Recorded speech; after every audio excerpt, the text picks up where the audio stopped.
Today's video is about my concept of the arc, uh, which comprises a part of my sort of larger concept, the arc work. The arc work is there's a Liturgy album named after the arc work. It's the URL of the website that I used to post on, that I maybe sometimes still do. And it's sort of the beginning of the system, and I'm going to spend a little bit of time just talking about this first season of this round of the zodiac. I can tell based on my mood that this is going to be a kind of meandering video. So if you're looking for that, looking for some meandering reflection, you're in the right place. So, right. So I'm recording this on December 22nd. So the solstice happened yesterday, and Christmas will be in a couple of days. And so those both they respectively constitute the pagan and Christian New Year, kind of, because in a way, and I say kind of because in a way, spring is really the New Year. I think in Roman times they didn't even have months for the winter for part of it or something. And then like March or maybe April was like the first month. And so, I mean, obviously spring and Aries and the crucifixion and resurrection, those are a starting point in a more kind of vibrant way, you know. And there's something a little bit more preliminary about this starting point, where, you know, Jesus is just being born, but he hasn't done his ministry yet, and so forth. And this is obviously the darkest time of year, so there's nothing alive during winter, so it's kind of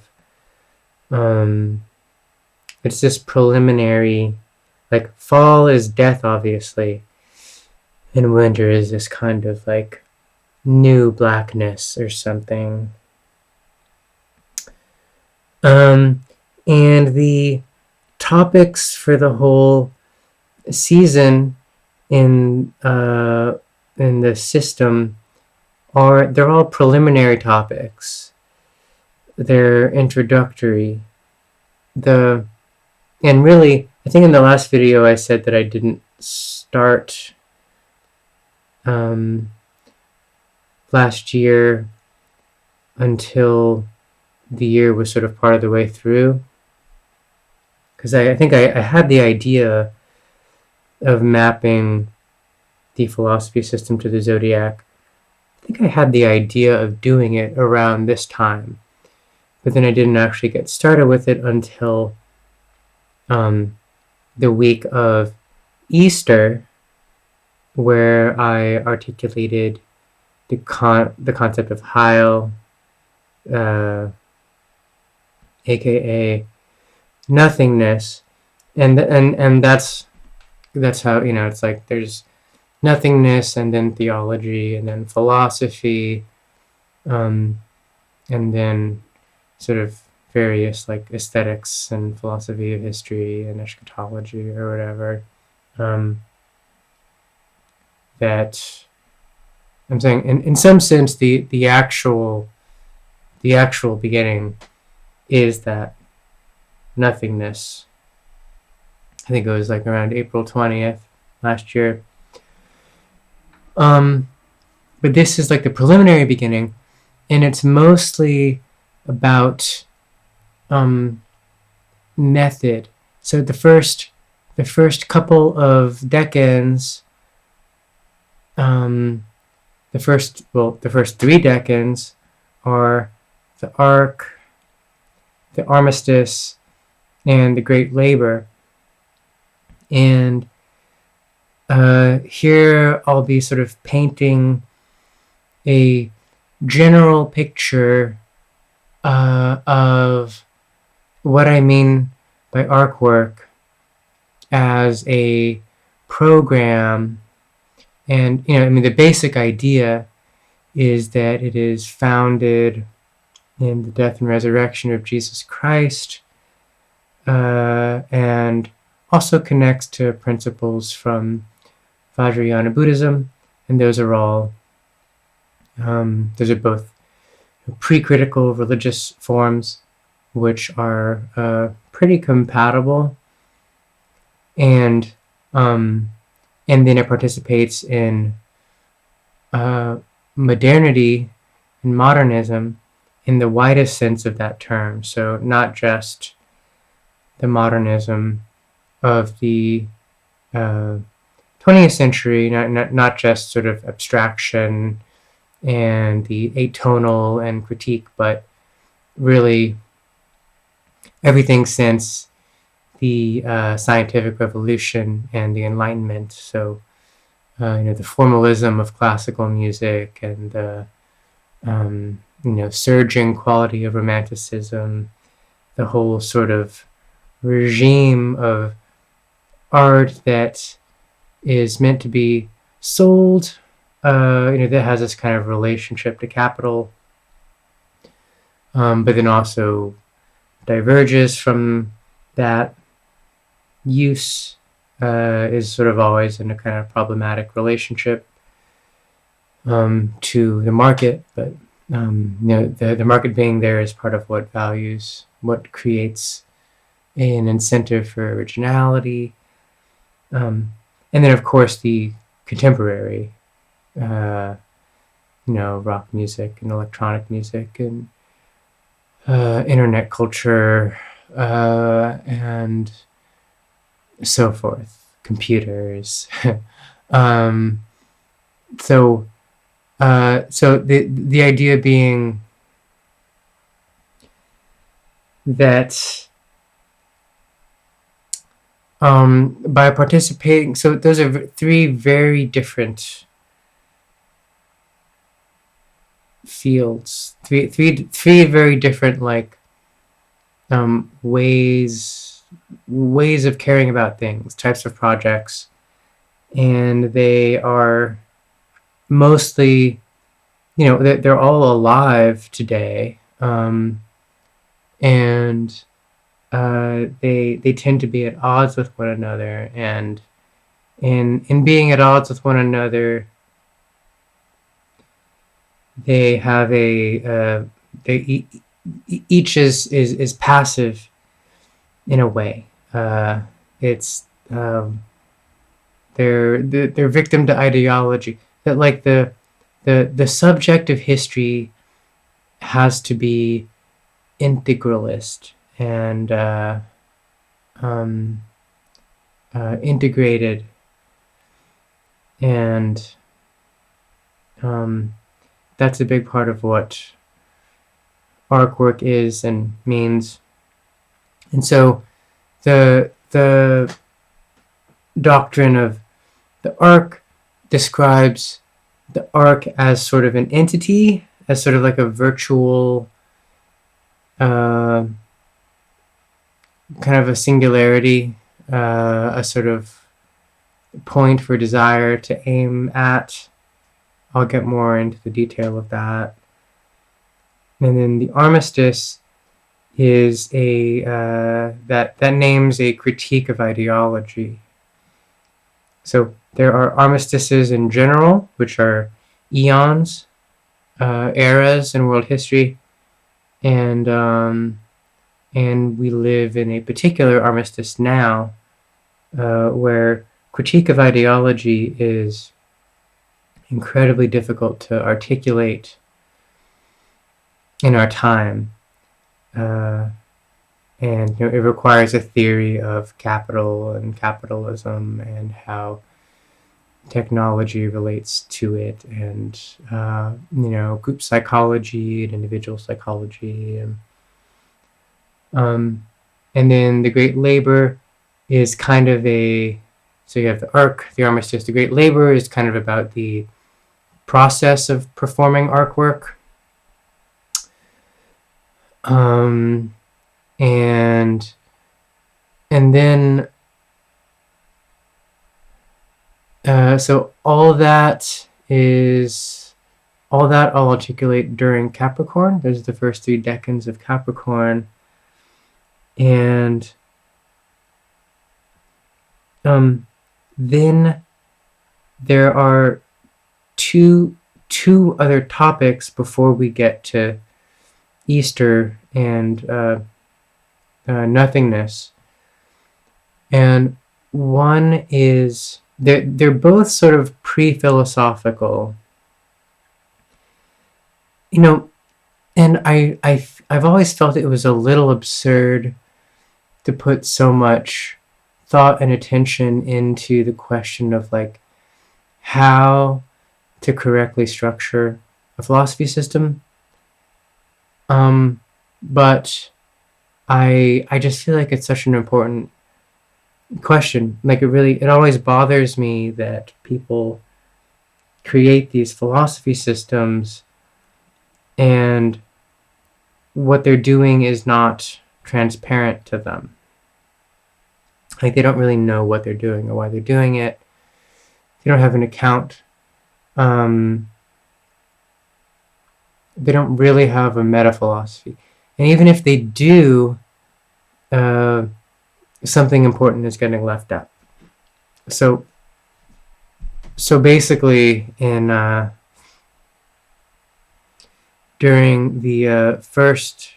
all of Aquarius, as well as the first decade of Pisces, I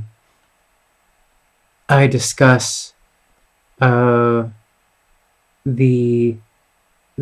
question of the correct structure of a philosophy system within historical analysis, and then I turn to the question of the correct starting point, the correct question with which philosophy should begin, if indeed there is, a starting point, whether you can think about it foundationally like that.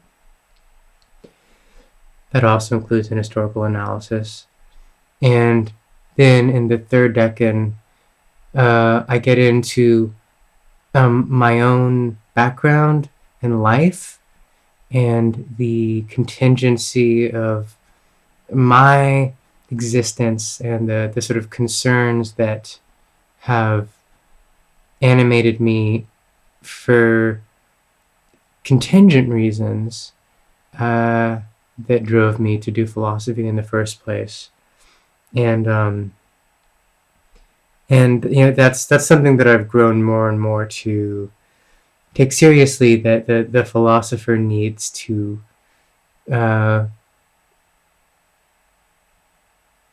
be able to sort of have an account of the contingency of their own project as it is embedded in their life, which does not mean that all philosophies are created equal. There is a genuinely universal dimension to philosophy, but it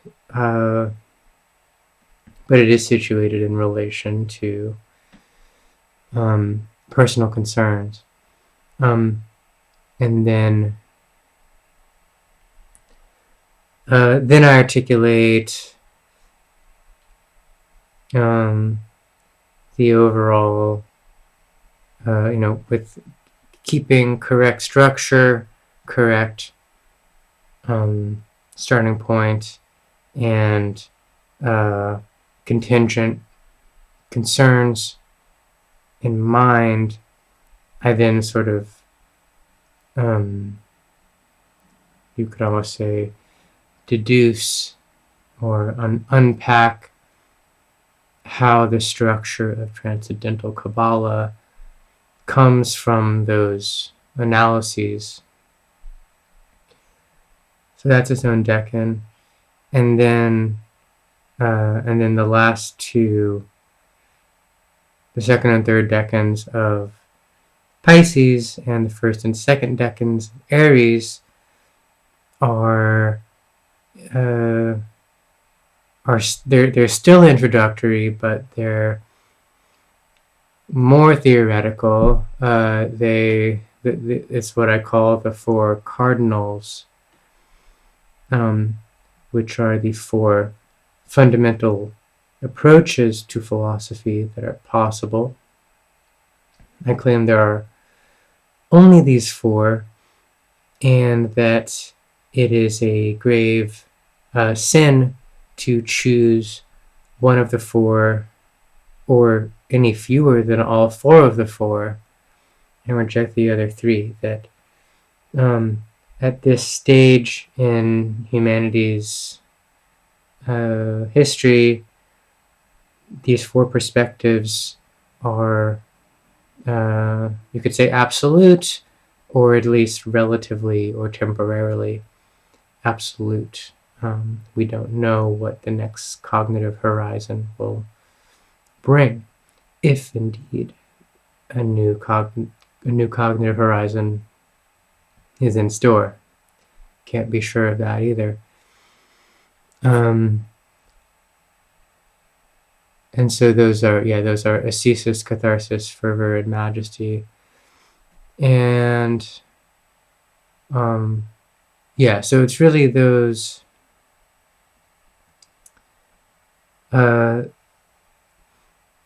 topics.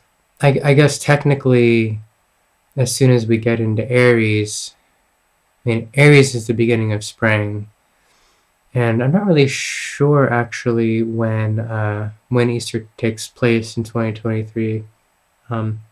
It can be a greater or lesser amount of time away from the spring solstice, but the four cardinals overlaps with the next season, and then we get into my theology and the philosophy of music, philosophy of art, and eschatology, and then we're done again. So I've already been talking for nearly 20 minutes, but I will now get into what I mean by the arc.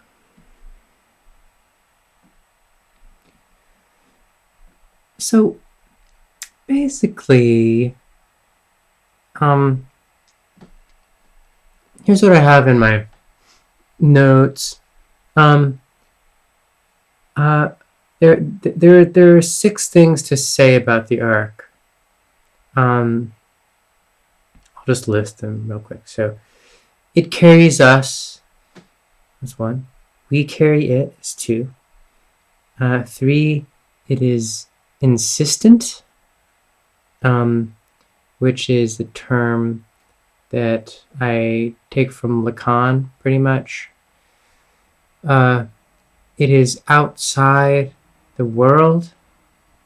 I kind of take this from Michel Henry, the Christian phenomenologist.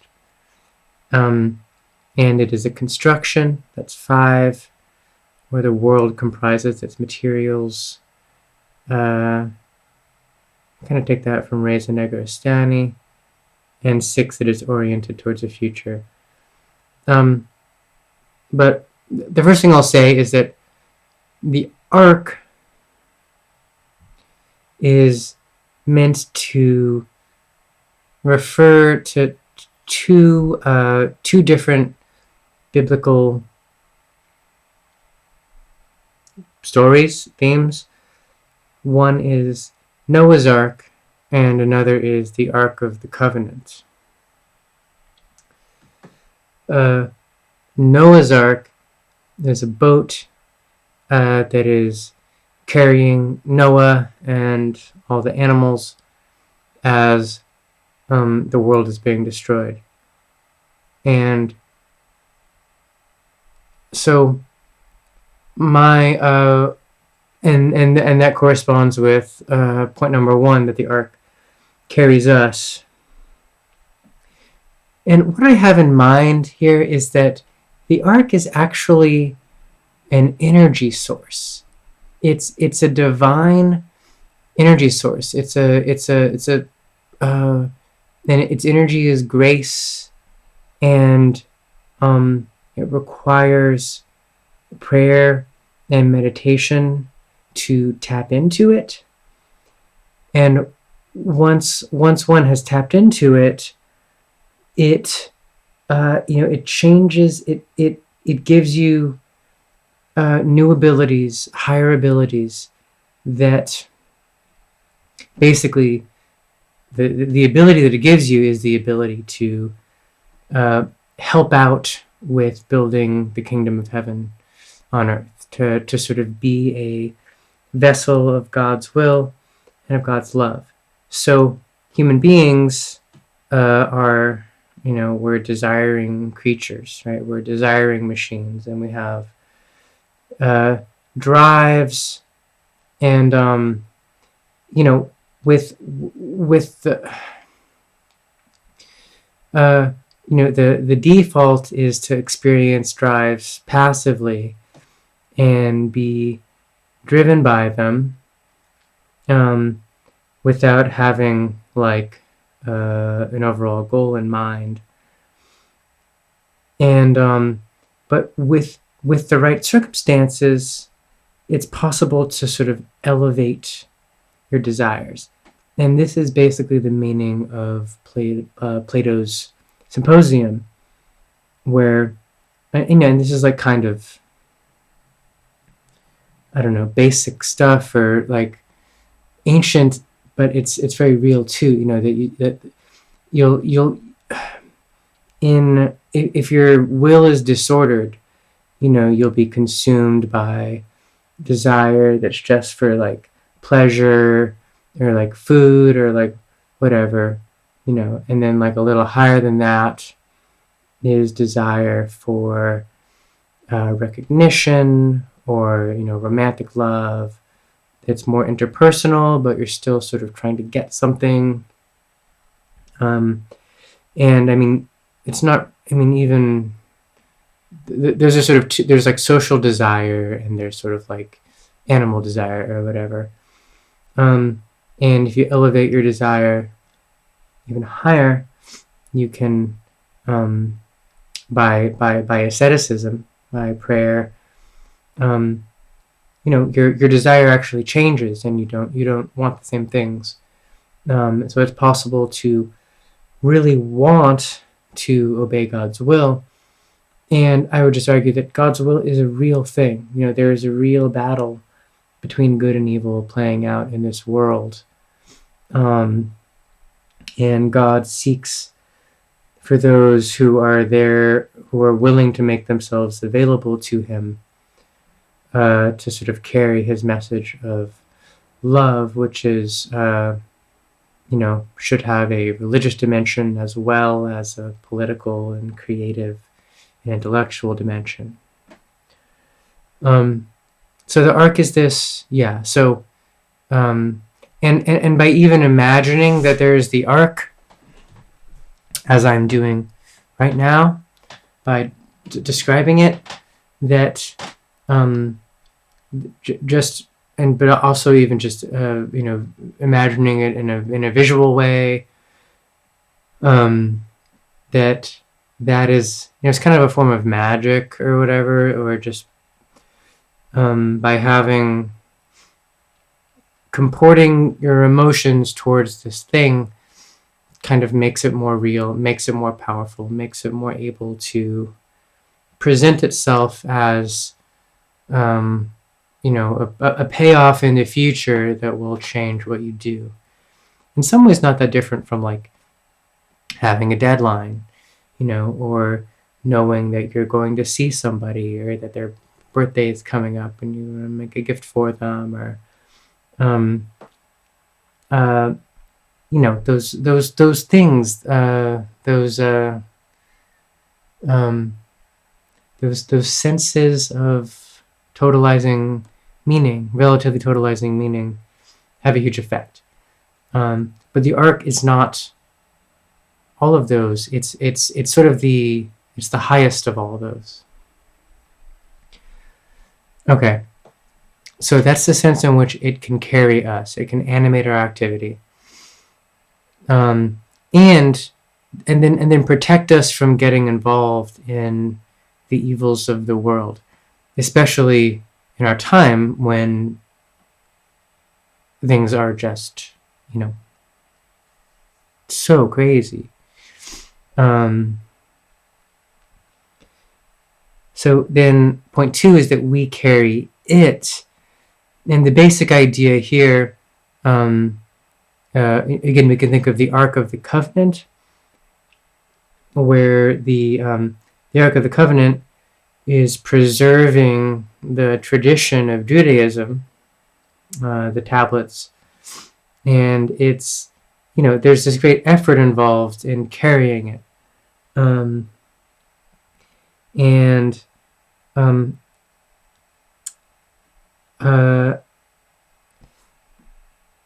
the theme kind of is continued with the Holy Grail in Christianity, which has Jesus's blood in it. So, and we're referring back to Pentecost here, where the church was born. And anyway, there's this effort to carry the ark. And basically, this just means that it requires concrete works and actions in order to maintain the sort of spectral, imaginal reality of the ark carrying us.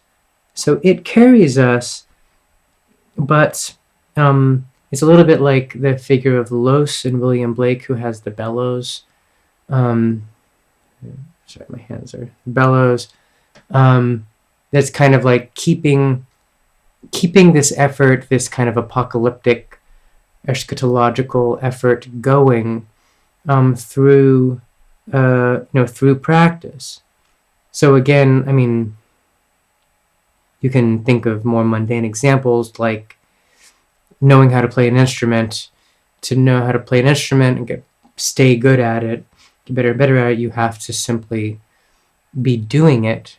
And even though there's something in you that sort of knows how to do it, you can't really just do it with your mind. You do have to be working at it in order to keep it alive. And that applies to the ark as much as to anything else, but this is a very special practice because it's, again, the most important practice. So activity in the name of the ark carries the ark. Okay, so point 3 is insistence. This is a very sort of complex concept that is popular in French post-structuralism, especially Lacan. But the basic idea is that the status of the ark is inherently in question.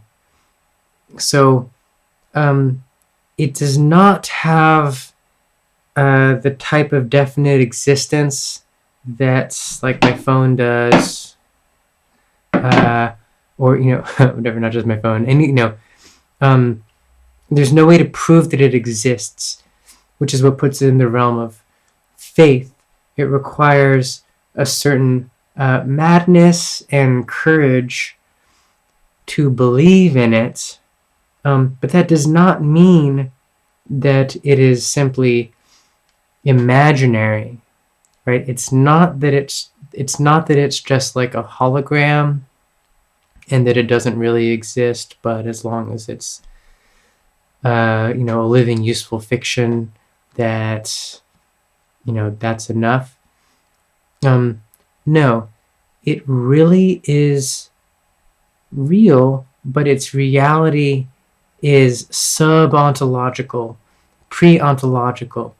It inherently flickers in and out of existence, and when it appears in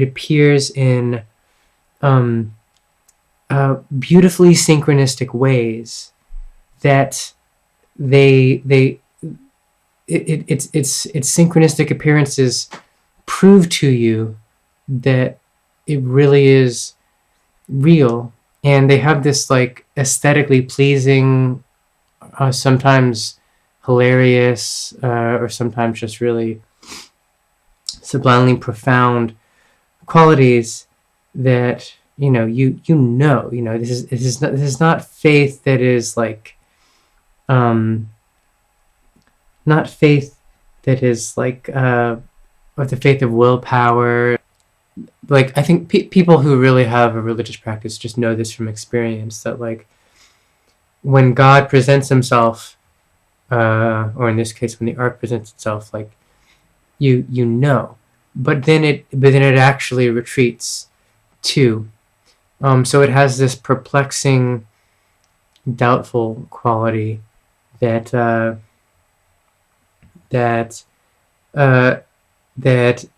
in psychoanalysis is really good at delineating exactly what this is and how it works. But again, it's more than the unconscious. It's a sort of restricted domain within that dream logic that's sacred and holy. Okay. And 4, it's outside the world. So, the ark does not make sense within any horizon that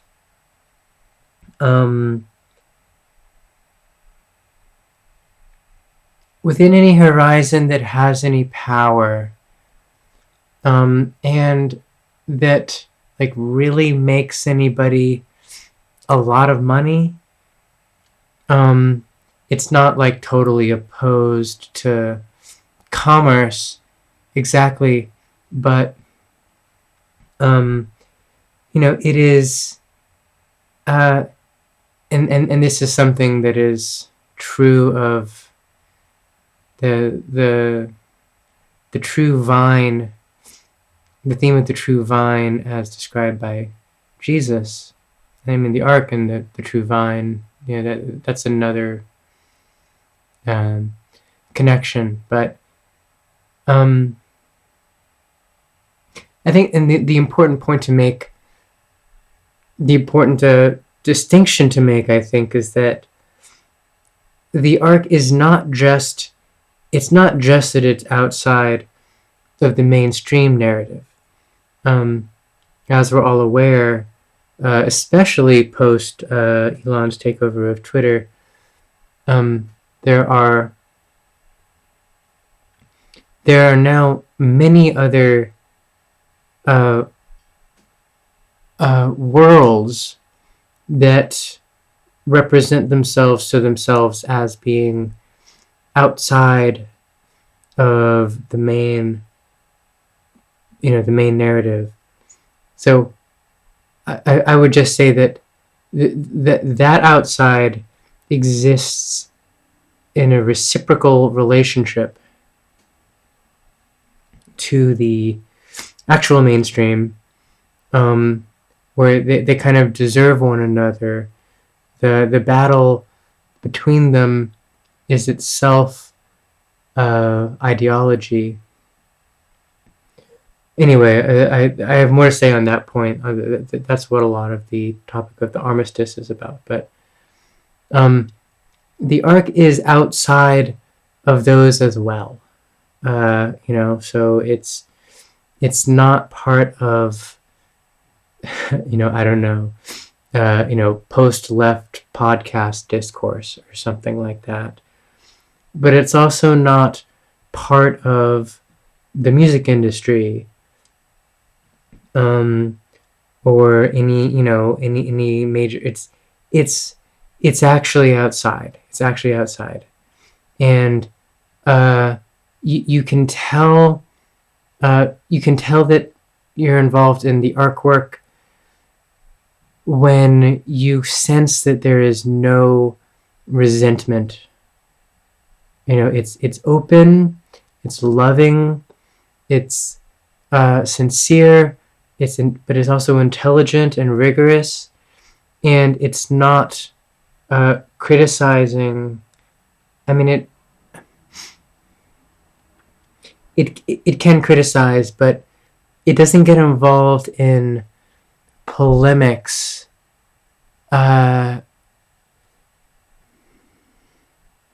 Anyway, I've sort of made it enough, I think, of this point, but and this is and it's small. Like it just can't gain that much momentum, because that's just because neurocapital is so powerful that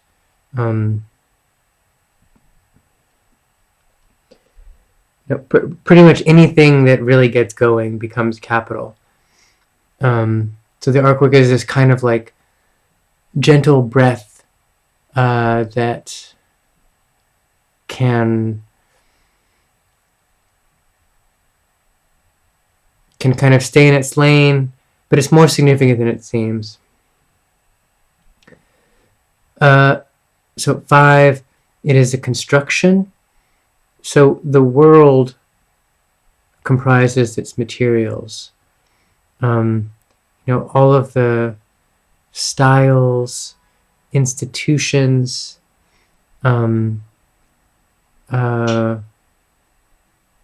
styles, institutions, groups of people, resources, technologies in the present, the world as it is operating, which the artwork is outside of, that world comprises materials for the artwork to use. So it doesn't stand outside of the world entirely.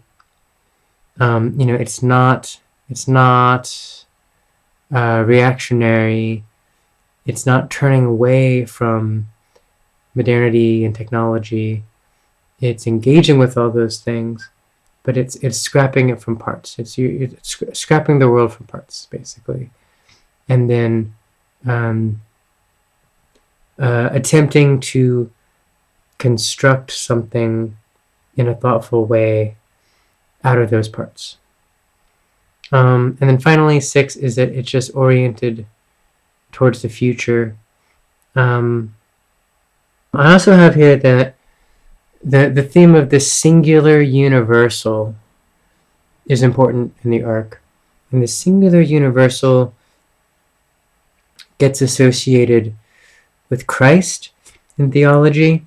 So basically, when you have a universal, you think of a universal as being a type of thing, which makes it abstract. There's all these particular trees, and they are all of the type, the class tree. And so the tree is not itself a thing, it's an abstraction. But in some sense, a class is a thing. It sort of has to be. I mean, you can conceive of it in its abstraction as being one class among other classes. And that's kind of paradoxical. And the answer to the paradox is that there is this contingency of universality. And the contingent universal, in its sort of highest sense, is subtractive.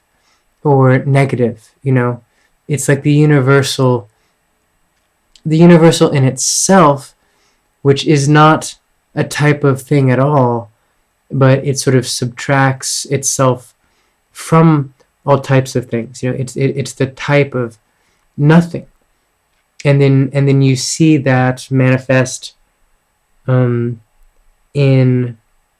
a lot of what matters in various domains. Like in scientific theories, it's the contradictions and gaps in the current horizon that are so productive. Even more so than the horizon itself. Or in the arts, there's always some kind of nagging contradiction, or some rule to be broken that is exploited, by genius, that kind of changes the scene. And similar with politics, with leftist politics, like you insisting on things that seem unreasonable, that have a sense of justice about them that is highly inconvenient and improbable. So the singular universal, in some sense, that is what the arc is, and there are these different lanes in which it operates, which I just articulated, and it, but it's not, again, those aren't types of it. It is the synthesis of those lanes of singular universality. And yeah, there's this theological idea that that Christ is the singular universal, in relation to God the Father, who's more of a universal. That's why Christ had like a single point of consciousness, and suffered as a human, and lived in time, and had all these particular attributes and so forth.